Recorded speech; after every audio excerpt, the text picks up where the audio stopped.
লেট্ৰিনৰ টেংকিৰ মাগুৰ খাইছে চহৰৰ মানুহে।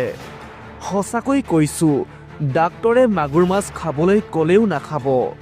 পাৰিলে গাঁৱৰ খালত ধৰা মাগুৰহে খাব। বজাৰৰ হালধীয়া মাগুৰবোৰ আচলতে লেট্ৰিনৰ টেংকিৰ পৰা বজাৰলৈ নিয়া হৈছে।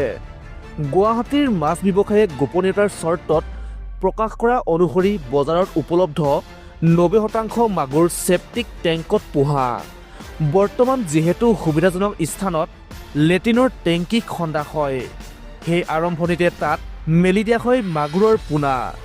পৰিচয় প্ৰকাশত অনুৎসুক ব্যৱসায়ীয়ে প্ৰকাশ কৰা অনুসৰি গুৱাহাটীৰ প্ৰায়বোৰ এপাৰ্টমেণ্টৰ চেপ্টিক টেংকত মাগুৰ পোহা হয়।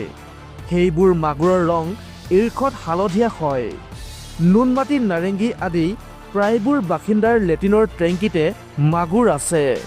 বছৰৰ নিৰ্দিষ্ট সময়ত টেংকিৰ পৰা মাগুৰ ধৰা হয়।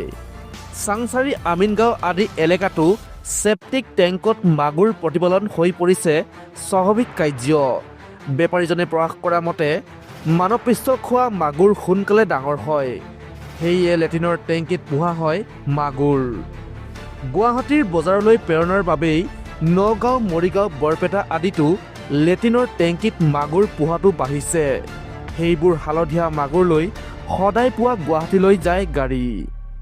News desk report, DNB digital news.